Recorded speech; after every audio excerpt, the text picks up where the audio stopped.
Welcome to The Explainer. Today, we're decoding a clear-eyed strategy for managing that huge collision of AI, privacy, and security. Basically, we're giving you a playbook for this whole new frontier. So, to understand where we're going, we first have to look back at a familiar tension inside a lot of organizations. For years, right, there's been this invisible wall between two critical functions: security and privacy. On one side, you've got the security team. They're usually reporting up to the CIO, often with a way bigger budget because, let's face it, they're dealing with the immediate, exciting stuff, threats.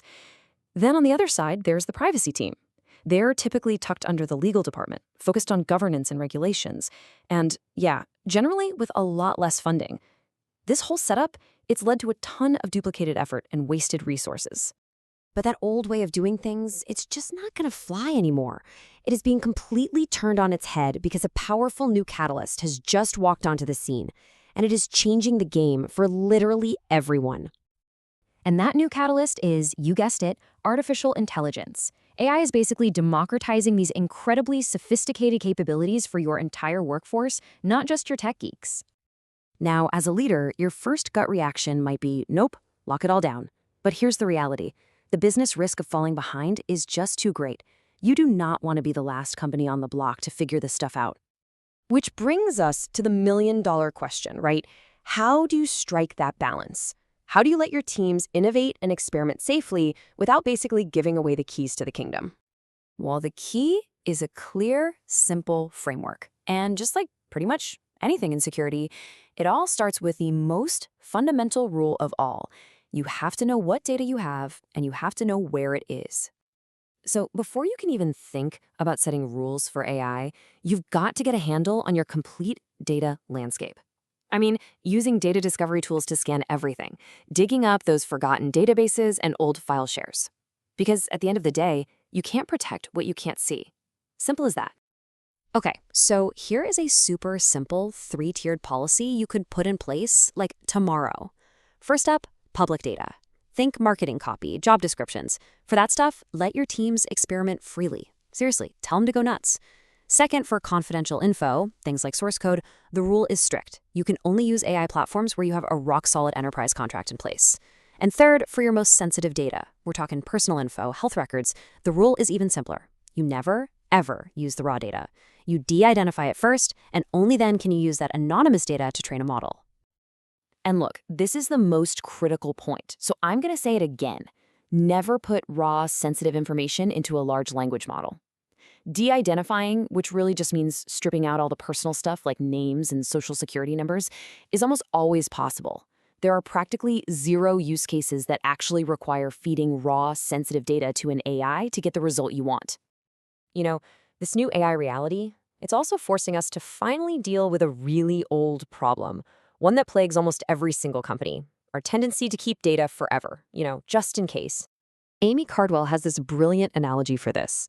She says to think of old information like that forgotten container of something in the back of your refrigerator. You really don't want to see what that looks like a year from now, and it is definitely not adding any value. Keeping all that old data just exposes your organization to these massive, totally unnecessary risks.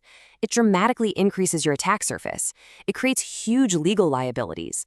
I mean, just think back to the Netscape lawsuit, where every single internal email became evidence in court. And today, it makes complying with things like GDPR's right to be forgotten practically impossible. So the solution is a practical, defensible data retention policy. Start by challenging the hoarders. Go ask them for 3 specific examples of how data older than 4 years has actually made the company money. Spoiler alert, they probably won't have any. Then, for the data you absolutely have to keep for compliance, move it to a deep archive. That's cold storage with an automatic 2-year delete policy if nobody touches it. But look, a solid policy is just the starting line. The real long-term solution isn't just about rules, it's about culture. Specifically, it's about educating your people to be AI literate. We can learn a huge lesson from how companies move to the cloud. The companies that were scared and moved slowly, they ended up building these complex, super expensive hybrid systems. But the companies that just dove in head first, they gained a massive competitive edge. It's going to be the exact same thing with AI. So how do we get there? Think about it like this. For years, we've trained every single employee how to spot a phishing email. It's just a standard accepted part of corporate life now. Well, AI literacy training is the new essential program. It needs to be just as common and just as mandatory for everyone. And a great way to frame this in your training is to tell your employees to think of AI as a very eager but very junior assistant. It tries really hard, but it can easily make mistakes or even hallucinate completely false information. Its goal is just to give you an answer, not necessarily the right answer. Your training program has to be practical and repeatable. It's got to clearly outline which tools are approved for use, explain that 3-tier data policy we talked about, and just hammer home that trust but verify principle. And just as important, documenting this training gives your organization a real layer of legal protection. But ultimately, this isn't just a technology problem you can solve by buying more tools. No, it's a cultural shift that has to be led. And those softer skills, building relationships and trust with leaders across the entire business, that's what will actually make all of this work. Which leaves us with a final thought to chew on. In this new era of AI, what's more important for mastering risk? Buying the next shiny new security tool, or building the strong, cross-functional partnerships that create a truly resilient culture? It really seems like true AI governance isn't built on policy, but on people.